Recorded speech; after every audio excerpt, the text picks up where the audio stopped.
Okay, good morning. So, till now we were looking at concept of vector spaces or fundamentals of vector spaces, and we revised many concepts that are very useful in subsequent development, where we will be talking about solving problems numerically. So, we started with concept of a general vector space. We qualified sets which can be denoted as vector spaces in the sense that of objects in 3 dimensions, a set of vectors, 3 vectors. Then we went ahead and talked about concept of length, not which is a generalization of concept of length. After that, we looked at inner product space in which notion of angle was generated, and we had orthogonal vectors. So the nice things that we like in 3 dimensions have now been made available in any other vector space.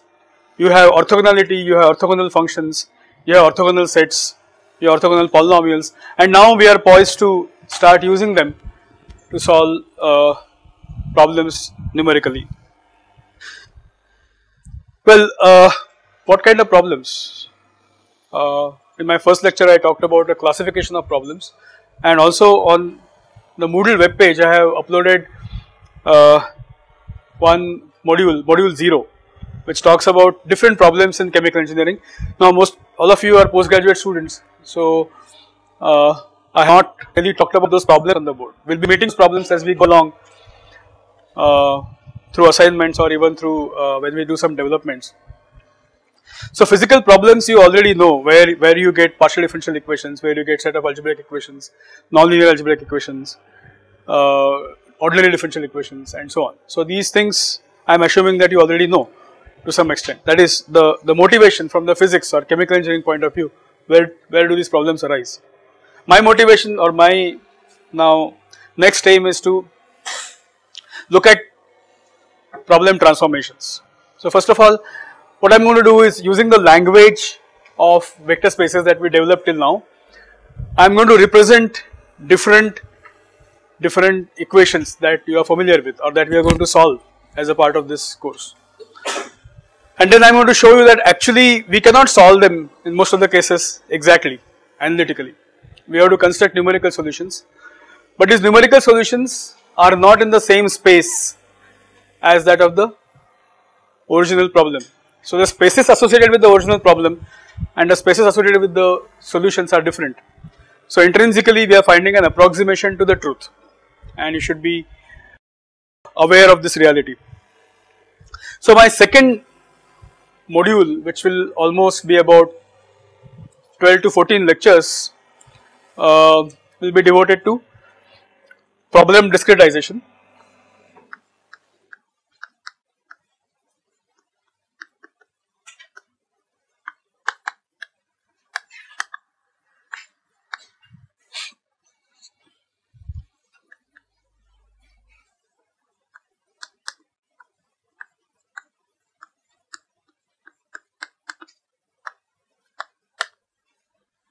Now approximation theory is a branch of applied mathematics, and we obviously cannot do a justice to this in few lectures.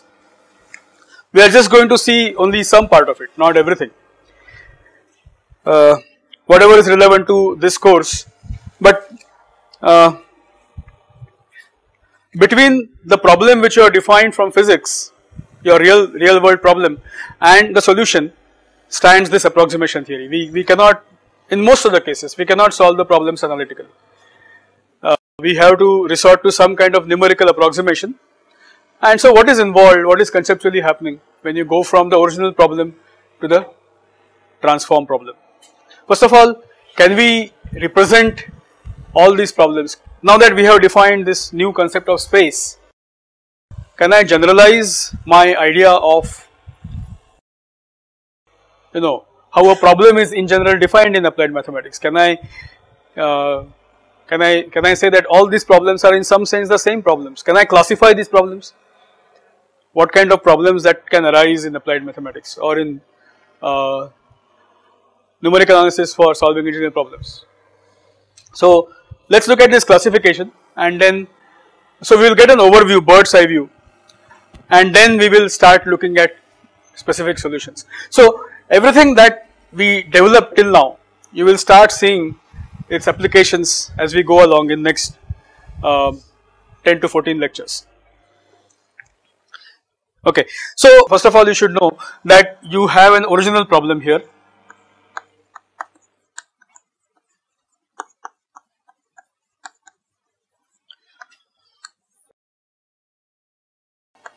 And then you use approximation theory.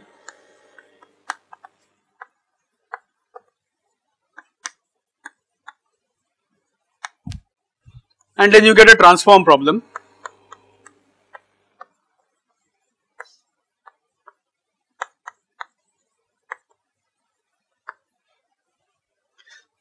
And this transform problem is something that we solve using different numerical techniques.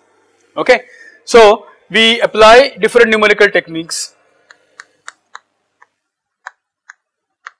or numerical tools, I would say. So you use different numerical tools and then you solve an approximate numerical solution.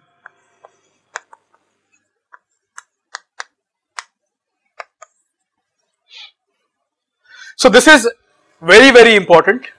This is very important, and if you get a bird's eye view of what is really happening in approximation theory, then given a problem, original problem, you will be able to think of a transformation. There is no unique way. What you will realize when you do these transformations, well, I will take the same problem and show you how it can be transformed in multiple ways.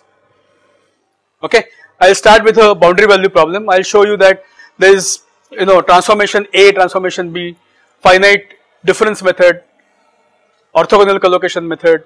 There are different ways of transforming the problem, and finite element method and so on. So same problem can be approximated in different ways. Well, each one of them has advantages and disadvantages. There is no one way which is unique in such that it takes care of all the difficulties. There is something to be given and something to be taken. So there is always a give and take. So you get a transform problem and then you use the known numerical tools like algebraic equation solving, nonlinear algebraic equation solving, and get a approximate solution. Then, well, as a chemical engineer or as a physicist, you should go back and see whether the physical solution that makes sense here. There are so many issues when you do from here to here. For example, the transform problem could be ill conditioned.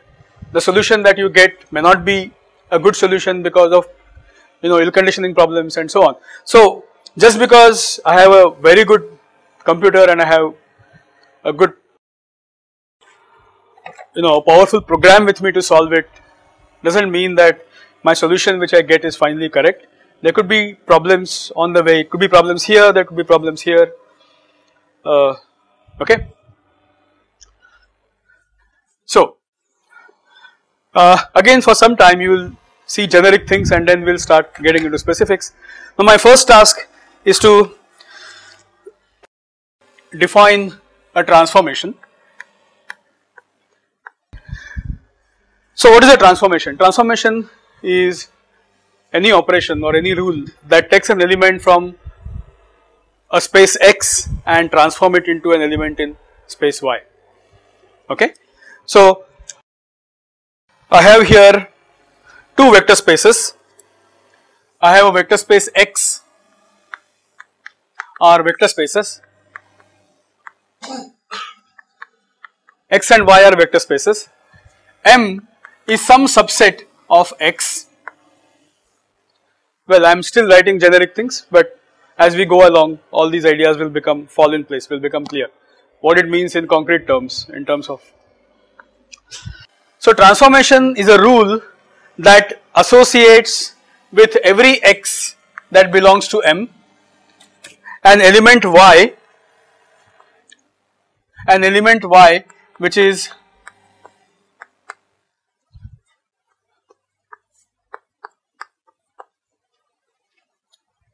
okay.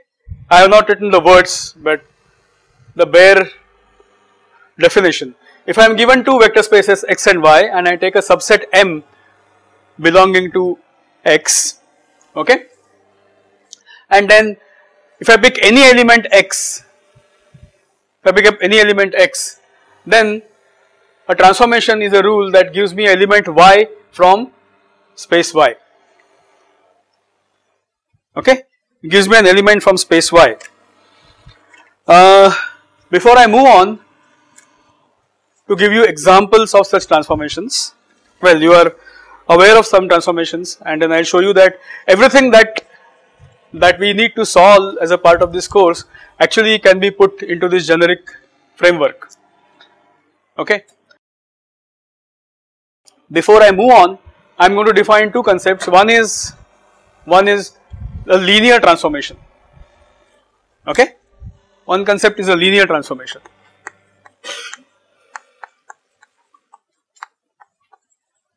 So linear transformation is a special class of transformations. Not all transformations are linear, okay.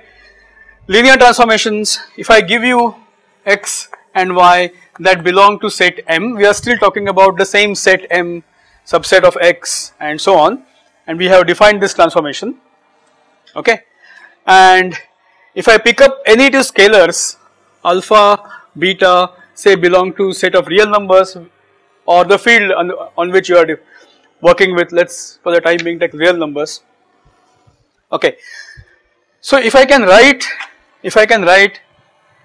transformation of alpha x plus beta y is equal to alpha times tx plus beta times ty.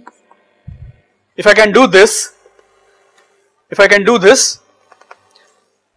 if a transformation allows you to write transformation of this combined vector alpha x plus beta y as alpha times transformation of x plus beta times transformation of y, okay, then such a transformation would be a linear transformation. Give you a simplest example. Let x be Rn and y be Rm, okay. Y is equal to Ax, where A is a M cross N matrix, M cross N matrix.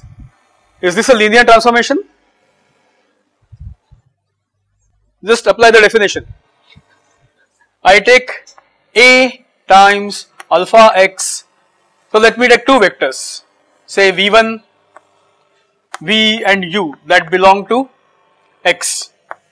I am taking two vectors v and u that belong to x, okay. What will happen to alpha u plus beta v times A?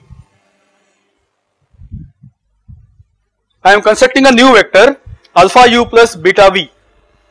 Alpha and beta are two scalars, okay. Alpha beta are two scalars. Now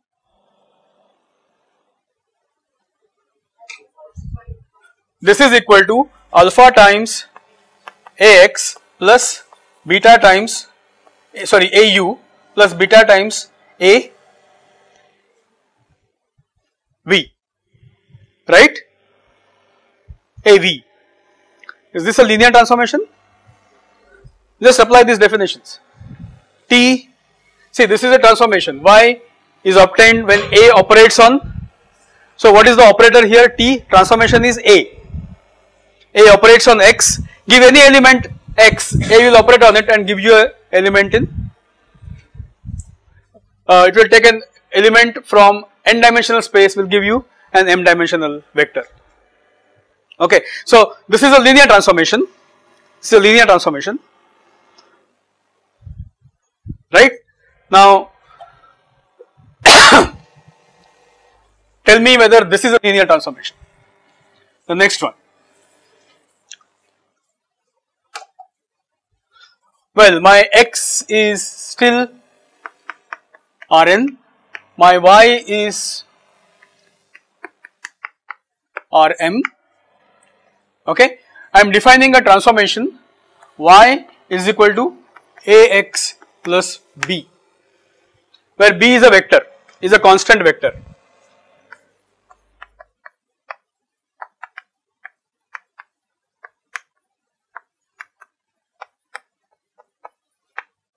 Just do it. Is it a linear transformation? Who said yes, sir? Why?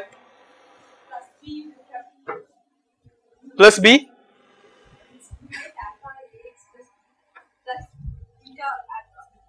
So, if you actually take a vector, if I take alpha v plus beta u,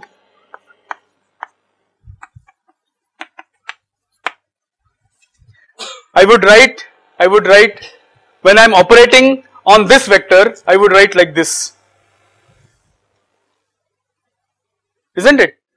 Y is equal to, okay, now this part cannot be split as sum of two transformations. I cannot write this, as what will be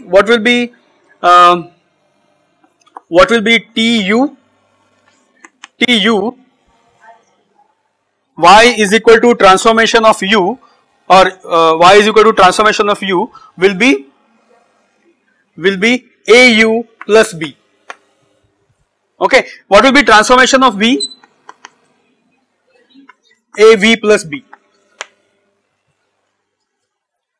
Okay, Av plus b. So for this particular transformation, I cannot split, I cannot write T of alpha x plus beta y is equal to, well one mistake which I have made here in notation, let me correct it here.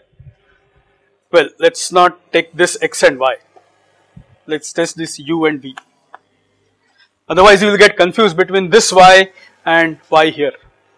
Okay, so u and v here, and let us write u and v here. So u and v are two vectors from M, not x and y, because we are using y to denote the element in the range space. What is range space? Which is the domain space? X is the domain space, M is the domain, and y is the range space. So now let's u and v are the elements from M, okay, and y we are using to denote the range space. So this definition stands corrected. So now, so what actually would appear to be a linear transformation is not really a linear transformation. You cannot satisfy the basic condition of linearity for this particular transformation. Okay. Now,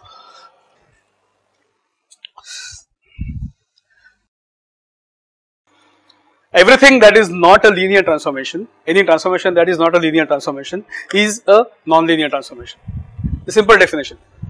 Okay, whichever transformation does not obey this simple law, when you apply operator T on alpha u plus beta v, you should be able to write alpha times T operating on u plus beta times T operating on v. It is not a linear transformation. Okay, so now let me give you some more examples of the transformations, and I just want you to think that understand that these new examples that we are going to talk about are not different from.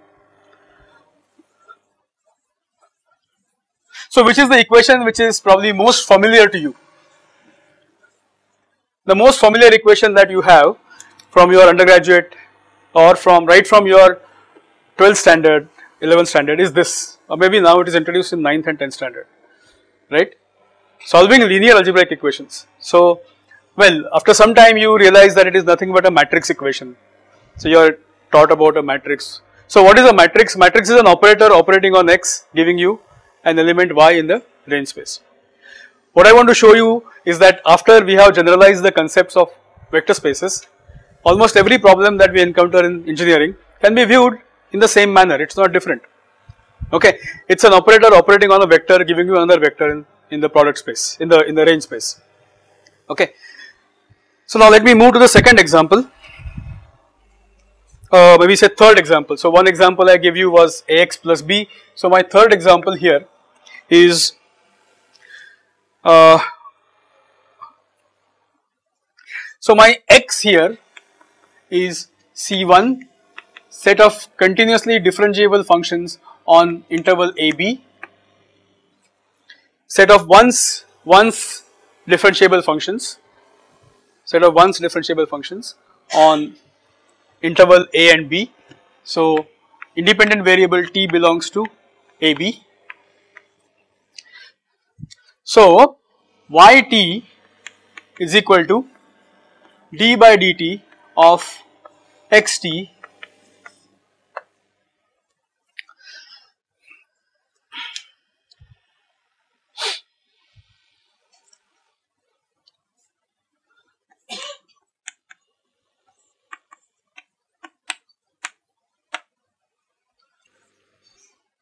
okay. I am taking a vector from set of continuously differentiable functions, once differentiable functions, operating this operator d by dt on it. This is my operator t. It gives me another vector y, which is from the set of continuous functions. The resultant need not be differentiable. Okay, I am getting a set of continuous functions. Okay, so this is space. This is my space x. This is my space y. This is the operator t, which operates on a vector. This equation is fundamentally not different from y is equal to ax. A is a matrix which operates on a vector x, gives me a vector y. No difference. Here I am getting a continuous function when operated by a differentiation operator on a vector. What is this vector? This is a differentiable function defined on some interval. Interval could be whatever, it could be 0 to 1, it could be 0 to infinity, it could be minus infinity to infinity. Depending upon your application of your choice, the interval would be different. But conceptually, y is equal to ax and this equation are not different. They are one and the same. And so is the case if my operator is little bit different. If I write, so this is another example, yt will be 3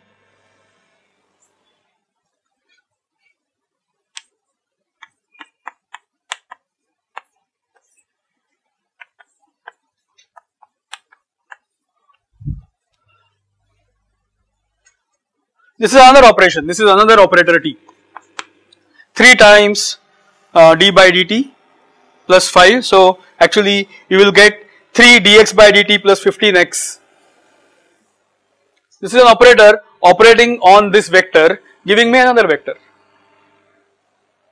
Okay, giving me another vector, no difference. It's an operator exactly in the same sense as. Okay, now here you are going from n dimension to m dimensions. M could be smaller, m could be larger, depending upon what kind of matrix you are talking about when you deal with matrix equations. Let me give you another example of transformation.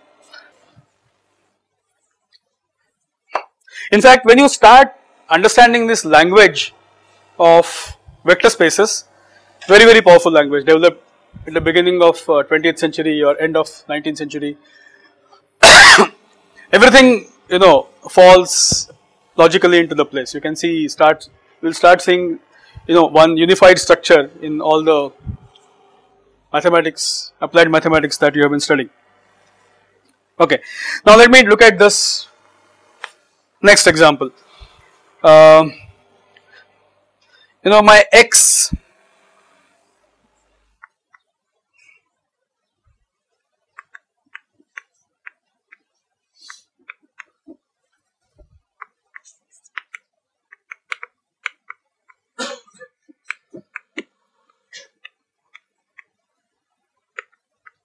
so AB is some interval and I am taking set of all integrable functions. I am taking set of all integrable functions on the interval, and then I am defining a transformation alpha is equal to a to b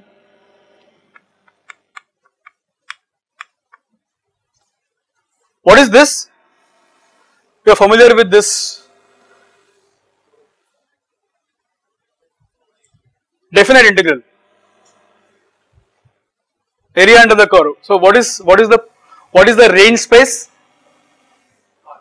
R, right? So this is an operator. So I would say that this operator a to b something dt. This is my operator t.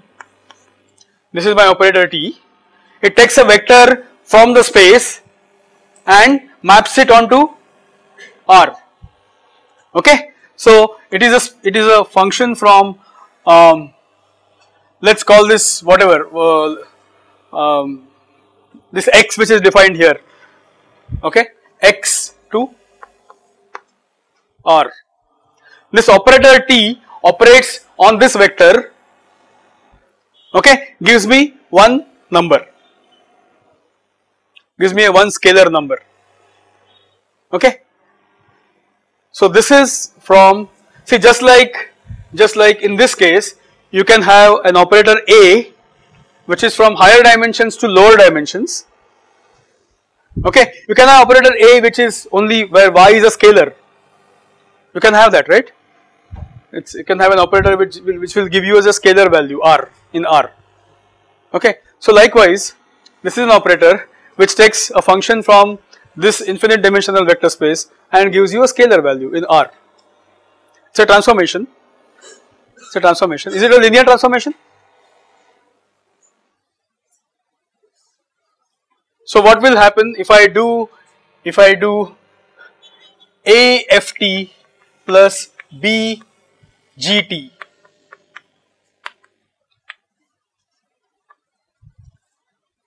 dt. No, not AB. We are taking AB here. No, we'll take delta and gamma are the two scalars,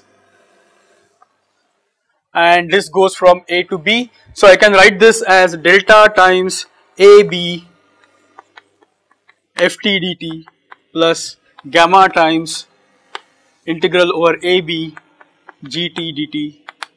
Okay, so this is delta t ft plus gamma t gt. Everyone with me on this? So this is a linear transformation. This is a linear transformation.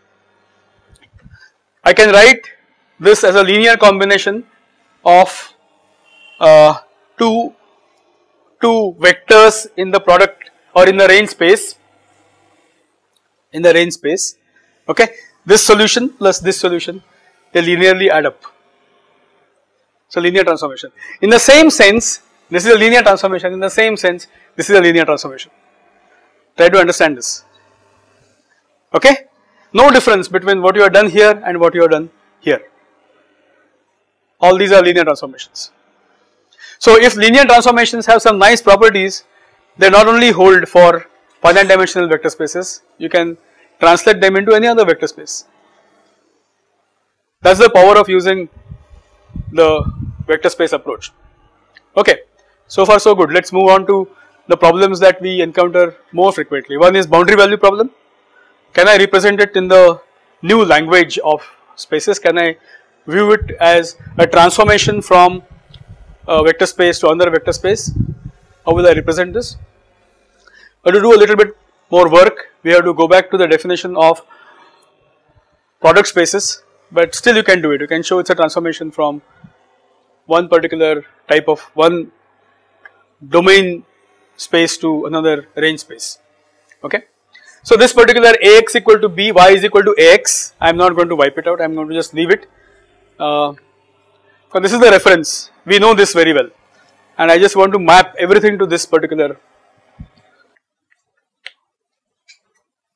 What about ODE IVP, ordinary differential equation? initial value problem. Can I represent it as a transformation? Okay.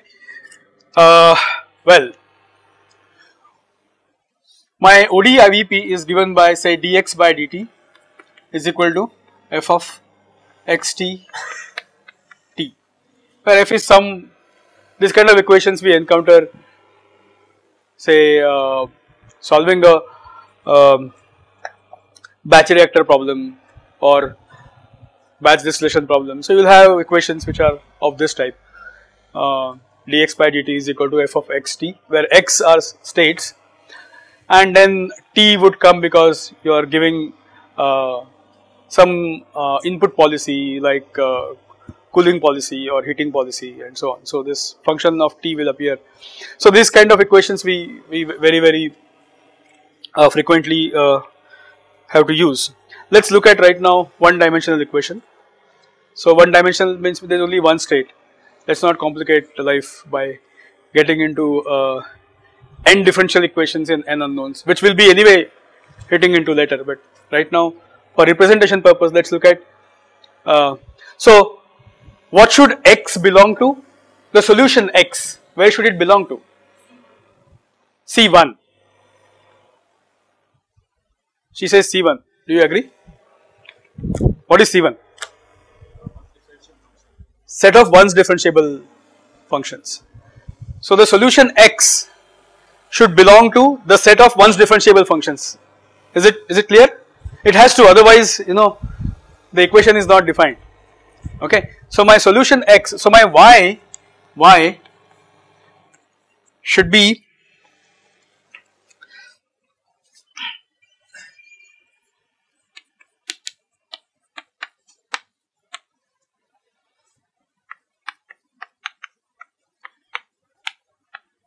now this independent variable t, it belongs to some set AB. Okay. So y should be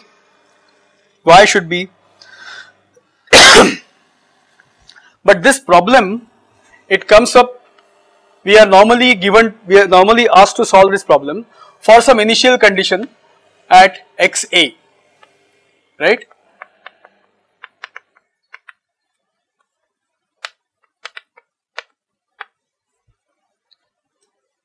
Okay. We are normally asked to solve this problem for some specified initial condition xa. At point A, let us say that is the initial point of the interval. If it is time 0 to infinity, at time 0 you specify what is the initial condition and then you want to solve this problem from t 0 to t infinity. Okay. So you are typically given, so that is why it becomes initial value problems, ordinary differential equations, initial value problem. Okay. So the solution actually belongs to the product space R, just think about it, where R appears because of the specified initial condition. The solution should satisfy two things. It should be one's differentiable function and initial value should be equal to R, or initial value should be equal to xa. Xa is some number from real line. We are talking of real differential equations, real valued functions.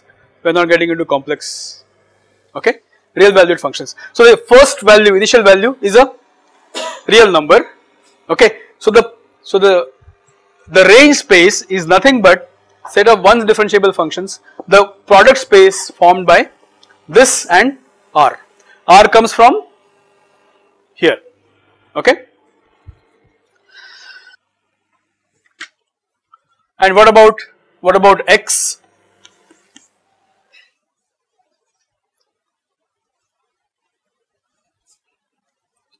So domain is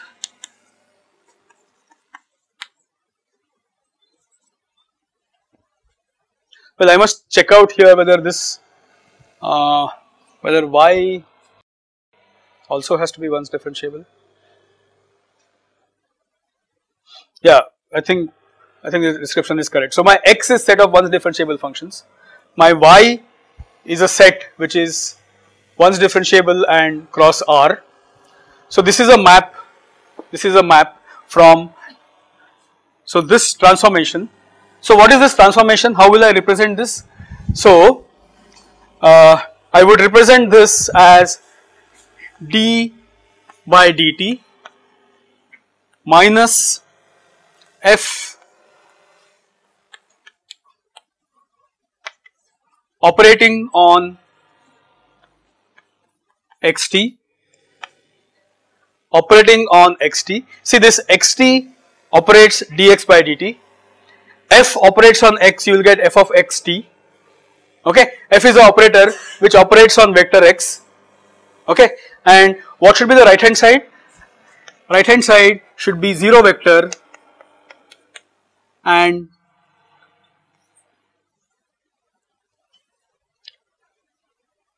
the initial condition. If you ask me to represent this as a transformation in the same sense as y is equal to ax, I would write it like this. Okay, this operator, what is this operator? Dx by dt minus f of x xt. Okay, given any vector, this operator operates on x. Okay, when I take this on the left hand side, what is on the right hand side? But it's not 0, it's 0 vector. It's 0 vector. Okay, it's 0 vector in this space, set of continuously differentiable functions. And what should be the solution? What is the requirement that the solution should have for the solution? That initial condition should be xa. Okay, see, this is my vector in the cross space, here. Okay, so this operator operating on x should give me 0 vector plus the initial value of x should be. This is not x, don't confuse this 0 to be x, this is not x. See, when I transform, okay, look, let's look at it. Okay, see, this is d by dt minus f. This whole thing, when it operates on xt, it gives me dx by dt minus f of x t t. This is what I get. Okay, but when I have taken this f on the left hand side, okay, what is on the right hand side? This is equal to 0, but 0 means 0 where? 0, this is 0 for over the entire interval. This is not one point, right? See, this is a vector, xt is a vector defined from a to b. Okay, so if this is satisfied, if the solution satisfies this equation, I should get 0 everywhere on the interval a to b. So this is like solving, operator operating on the vector gives me 0. We have solved this kind of problems, right? We have solved ax is equal to 0. We solve this kind of problems, ax is equal to 0, right? When columns of A are linearly dependent, you can get a solution. We saw that, took an example, we got non-zero solutions. Okay, so those of you who have been by now introduced about null space and range space, you would know that a solution belongs to the null space and so on. So this is a problem which is similar to that. Operator operating on x gives me 0 vector. So that's why here I am writing 0 vector, and x is the addition should have initial value to be equal to xa. So this is a representation of, so same thing is happening like this problem. Okay, see, we solve for ax is equal to b, where b is a specific vector, right? This is the specific vector here, 0. We solve for ax equal to b. Okay, in fact I am trying to solve for ax equal to 0. Okay, the parallel of that is this. Operator operating on x gives me 0 vector. Okay, yeah. Because my solution should have initial condition equal to this. I want that vector as a solution. This is a way of representation. I want that vector as a solution for which initial value should be this and the right hand side should be all 0 vector in the equation. I take a vector, see, I want a solution xt such that x, okay, so let's take instead of let's let, I think this will be easier. Xa is equal to some alpha, given that xa is equal to alpha. Okay, xa is equal to alpha. So I will write here alpha. I want a solution, I want a vector xt such that, which is solution of this problem, such that xa is equal to alpha, condition number 1. Okay, initial condition should be satisfied by the solution, right? This is the condition number 1. What is the second condition? If I operate by this operator on this x, I should get 0 vector. I should get 0 everywhere on interval a and b. Why? Because xt is defined on interval a to b.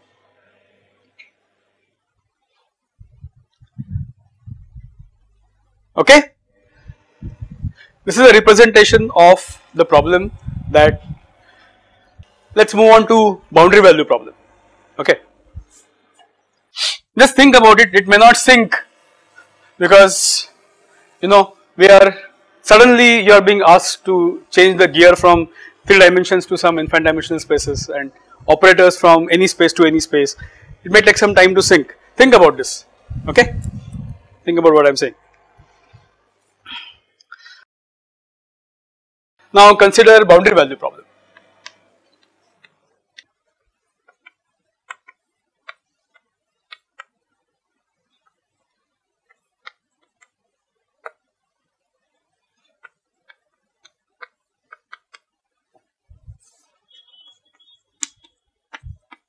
See, a typical boundary value problem will consist of a differential equation that holds in the domain say 0 to 1, okay, z going from the independent variable going from 0 to 1, one is dimensionless length, let us say, and there are 2 boundary conditions, one at the z equal to 0, other one at z equal to 1, okay. So some boundary condition f2 du by dz at z is equal to 1, u1 is equal to 0, okay. Can you make an attempt to write what are the spaces here?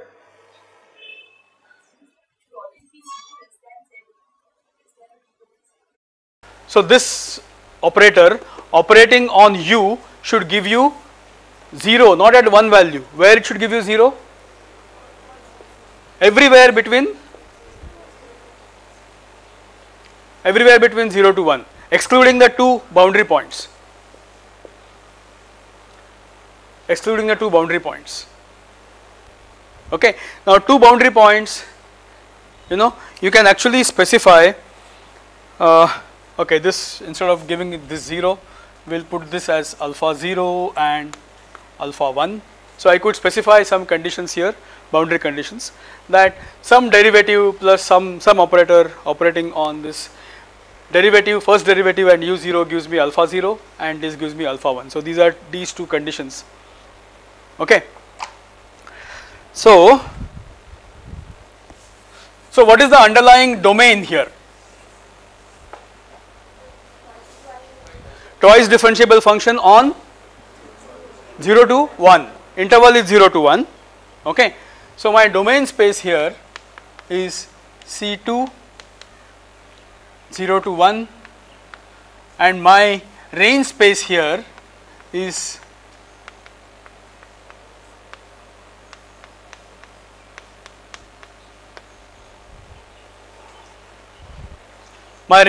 here.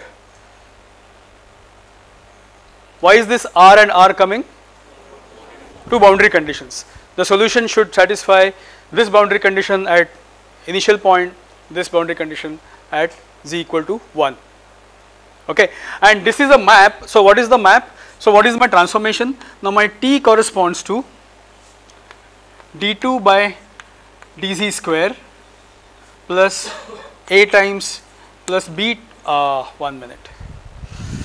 Oh, here we have not taken any AB. So B times d by dz plus C times whatever it operates on. So this operates on uz. So this is my T operating on uz. Okay, here it gives me 0 vector. Here I am asking you to find out for solution for 0 vector on the right hand side. In general, the right hand side here, need not be a 0 vector. I can give you this equal to sin z, for example, right.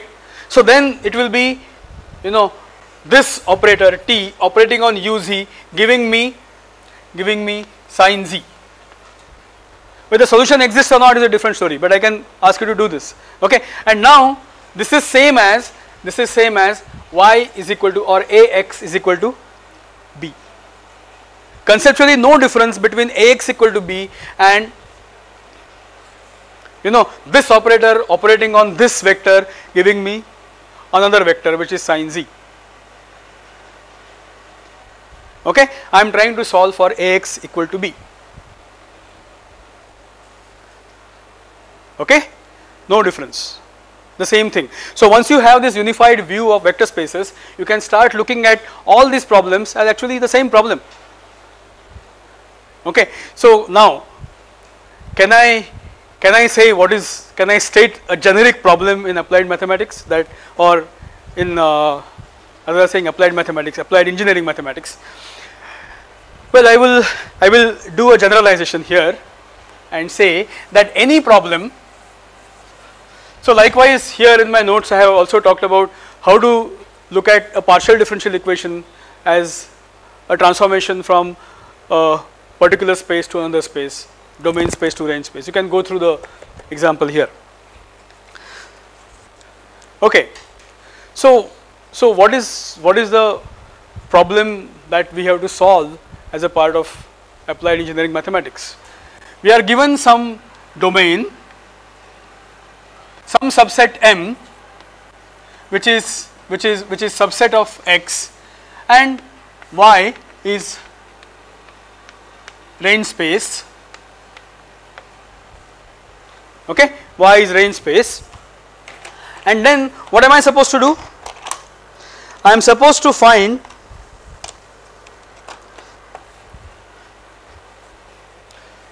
solve this equation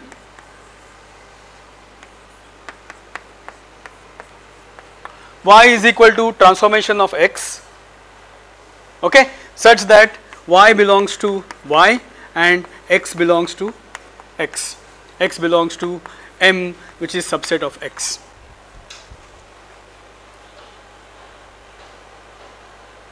Okay, so y belongs to the range space and x belongs to, so this is the problem, this is what we have to do, and there are 3 problems that arise from this. Okay, all the problems that we encounter in engineering mathematics can be further classified into 3 problems.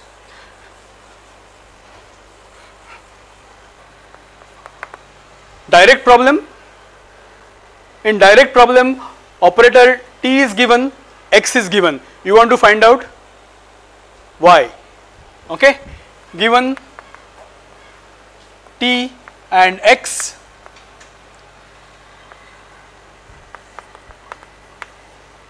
find Y. Okay, given T and X, find Y.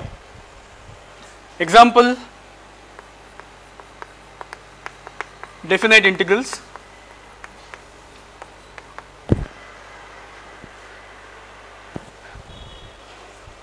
Okay, inverse problem.